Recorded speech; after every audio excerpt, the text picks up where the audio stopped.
Hi dears, എല്ലാവർക്കും എൻ്റെ പുതിയ വീഡിയോയിലേക്ക് സ്വാഗതം. എല്ലാവരും സുഖമായിട്ടിരിക്കുന്നു എന്ന് കരുതുന്നു. ഞാനിന്ന് വന്നിട്ടുള്ളത് അരി കുതിർക്കുകയോ പൊടിക്കുകയോ ഒന്നും വേണ്ട, നമ്മളെ വീട്ടിലുള്ള അരിപ്പൊടി കൊണ്ട് നമുക്ക് വളരെ പെട്ടെന്ന് തന്നെ നമുക്ക് തയ്യാറാക്കാൻ പറ്റിയ ഒരു വട്ടയപ്പത്തിൻ്റെ റെസിപ്പിയാണ്. കുട്ടികൾക്കായാലും മുതിർന്നവർക്കായാലും ഏറെ ഇഷ്ടപ്പെടുന്ന നല്ല സോഫ്റ്റ് ആൻഡ് ടേസ്റ്റി ആയിട്ടുള്ളൊരു വട്ടയപ്പത്തിൻ്റെ റെസിപ്പിയാണ്. നമുക്ക് ബ്രേക്ക്ഫാസ്റ്റായിട്ടോ ഈവനിങ് സ്നാക്സായിട്ടോ ഡിന്നറിനൊക്കെ കഴിക്കാൻ പറ്റിയ ഒരു വട്ടയപ്പത്തിൻ്റെ റെസിപ്പിയാണ്. നിങ്ങൾ എൻ്റെ വീഡിയോ ഇഷ്ടപ്പെട്ടാൽ ഒന്ന് ലൈക്ക് കൂടെ തരാൻ മറക്കാതിരിക്കുക. എൻ്റെ വീഡിയോ സ്കിപ്പ് ചെയ്യാതെ കണ്ട് ഒന്ന് സപ്പോർട്ട് കൂടെ തരിക. നമുക്ക് വീഡിയോയിലോട്ട് പോകാം. അതിനായിട്ട് ഞാൻ ഈ ഒരു കപ്പിൻ്റെ അളവിനാണ് എടുത്തിരിക്കുന്നത്. ഒരു കപ്പ് അരിപ്പൊടിയാണ് എടുത്തിരിക്കുന്നത്. അതായത് പത്തിരിക്ക് ഇടിയപ്പത്തിനൊക്കെ എടുക്കുന്ന അതേ പൊടിയാണ്. വറുത്തതോ വറുക്കാത്തതോ എടുക്കാം. പിന്നെ 1/4 കപ്പ് ചിരകിയ തേങ്ങയാണ്. അത് കറുത്ത ഭാഗം വരാത്ത രീതിയിൽ എടുക്കണം. പിന്നെ 1/4 കപ്പ് വെള്ള ചോറ് ആണ് എടുത്തിരിക്കുന്നത്. വെള്ള വേണം എടുക്കാം, അല്ലെങ്കിൽ അതിന് കളർ മാറ്റം വരും. പിന്നെ നിങ്ങൾക്ക് വെള്ള അവിലുണ്ടെങ്കിൽ അത് കുതിർത്തെടുത്താലും മതി. 1/4 കപ്പ്. പിന്നെ ഈസ്റ്റ് 1/2 ടീസ്പൂൺ ഇട്ടിട്ടുണ്ട്. പിന്നെ 4 ഏലക്കയുടെ കുരുവാണ് എടുത്തിരിക്കുന്നത്, അതുകൂടെ ഇട്ട് കൊടുക്കാം. പിന്നെ ഒരു 1/4 ടീസ്പൂണോളം ഉപ്പാണത്. പിന്നെ 1 ടേബിൾ സ്പൂൺ പഞ്ചസാര. നിങ്ങൾക്ക് മധുരം ഇല്ലാത്ത വട്ടയപ്പമാണിത്. നമുക്ക് മധുരം വേണമെന്നുണ്ടെങ്കിൽ ഒരു 1/4 കപ്പ് മുതൽ 1/2 കപ്പ് വരെ പഞ്ചസാര ഇപ്പോൾ ഇതിൻ്റെ കൂടെ ചേർത്ത് കൊടുക്കാവുന്നതാണ്. ഒന്ന് മിക്സ് ചെയ്തെടുക്കുക. അതിലേക്ക് 1 കപ്പ് വെള്ളമാണ് ഞാൻ ഒഴിച്ചു കൊടുത്തിരിക്കുന്നത്. പിന്നെ 2 ടേബിൾ സ്പൂൺ വെള്ളം കൂടെ ഞാൻ ചേർത്തായിരുന്നു അരയ്ക്കാൻ നേരത്ത്. നമുക്കിത് മിക്സിയിൽ അരച്ചെടുത്തുകൊണ്ട് വരാം. നന്നായിട്ട് മഷി പോലെ അരച്ചെടുത്തുകൊണ്ട് വരണം. ഞാൻ അരച്ചെടുത്തുകൊണ്ട് വന്നിട്ടുണ്ട്. നമുക്കൊരു പാത്രത്തിലോട്ട് ഒഴിച്ചു കൊടുക്കാം. ഇതൊരു 4 മുതൽ 5 മണിക്കൂറോളം ഒന്ന് പൊങ്ങാനായിട്ട് മാറ്റി വയ്ക്കണം. ഈ ദോശമാവിൻ്റെ ഈ കൺസിസ്റ്റൻസിയിൽ വേണം ഇതിരിക്കാനുള്ളത്. ഇതേപോലെ ഇരിക്കണം മാവ്. ഇത്ര ലൂസേ ആവാവൂ. ഇത് അടച്ച് വെച്ച് ഒരു 5 മുതൽ 6 മണിക്കൂർ അത് പൊങ്ങുന്നതനുസരിച്ച് നോക്കണം.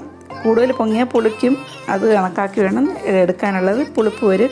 അതിന് നമുക്ക് ഇത് വട്ടയപ്പത്തിന് എടുക്കണം, അല്ലെങ്കിൽ പുളിപ്പ് വരും ഒരു ചെറിയ. അത് നോക്കിക്കൊള്ളണം. മാവ് നല്ലതായിട്ട് ഇതായി വന്നിട്ടുണ്ട്. നമുക്ക് ഞാനൊരു കേക്ക് ടിന്നാണ് എടുത്തിരിക്കുന്നത്. നിങ്ങൾക്ക് വീട്ടിലുള്ള സ്റ്റീൽ പാത്രത്തിലോ ഏത് പാത്രത്തിലാണെങ്കിൽ നിങ്ങൾക്ക് ഇത് ഒഴിച്ച് എടുക്കാവുന്നതാണ്. ഞാനൊരു വാഴയിലയും കൂടെ വെച്ചിട്ടുണ്ട് അതിൻ്റെ അടിഭാഗത്ത്. എന്നിട്ട് നമുക്ക് നെയ്യോ വെളിച്ചെണ്ണയോ ഒന്ന് സ്പ്രെഡ് ചെയ്ത് കൊടുക്കാം. പെട്ടെന്ന് ഇളകി വരാനായിട്ടാണിത്.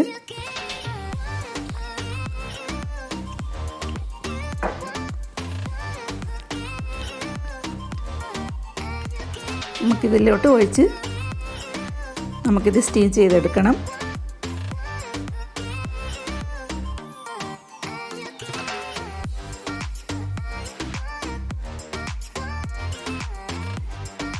ഞാൻ വെള്ളം തിളയ്ക്കാനായിട്ട് വെച്ചിട്ടുണ്ടായിരുന്നു ഇഡ്ഡലി പാത്രത്തിൽ. അതിനകത്തോട്ട് വെച്ച് നമുക്കിതൊരു 20 മിനിറ്റ് കൊണ്ട് ഇത് വെന്ത് കിട്ടും. ഒരു 5 മിനിറ്റ് കഴിയുമ്പോഴത്തേക്ക് കുറച്ച് അണ്ടിപ്പരിപ്പോ നിങ്ങൾക്ക് എന്താണ് വേണ്ടത് മുന്തിരിങ്ങയൊക്കെ വെച്ച് ഡെക്കറേറ്റ് ചെയ്യാവുന്നതാണ്. ഇപ്പോൾ വെച്ചാൽ താന്നു പോവും. ഞാൻ അങ്ങനെ വെച്ചിട്ടുണ്ടായിരുന്നു. നമ്മൾ 20 മിനിറ്റ് കഴിഞ്ഞപ്പോൾ കുക്കായി വന്നിട്ടുണ്ട്. നമ്മൾ വട്ടയപ്പം നല്ല സോഫ്റ്റായിട്ട് കുക്കായി വന്നിട്ടുണ്ട്. 20 മിനിറ്റ് എടുത്തതേ ഉള്ളൂ. പെട്ടെന്ന് എനിക്കായി കിട്ടി. 20 മിനിറ്റിനകത്തായി കിട്ടി. നമുക്കിത് മാറ്റാം.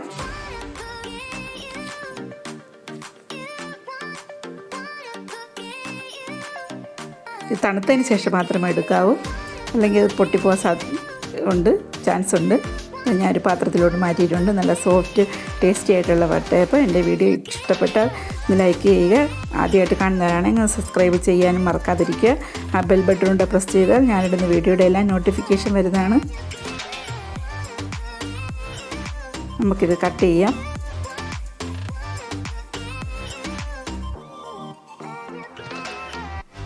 നിങ്ങൾക്ക് മധുരം വേണമെന്നുണ്ടെങ്കിൽ പഞ്ചസാര ചേർത്ത് ഇത് ഉണ്ടാക്കാവുന്നതാണ്. ഞാൻ ഇത് മധുരം ഇവിടെ ഇഷ്ടം ഇല്ലാത്തതുകൊണ്ട് ഞാൻ മധുരം ചേർത്തിട്ടില്ല.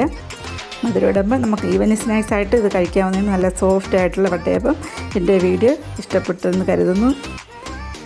ഇനി അടുത്ത വീഡിയോ ആയിട്ട് കാണുമ്പോഴേക്കും thank you for watching. By.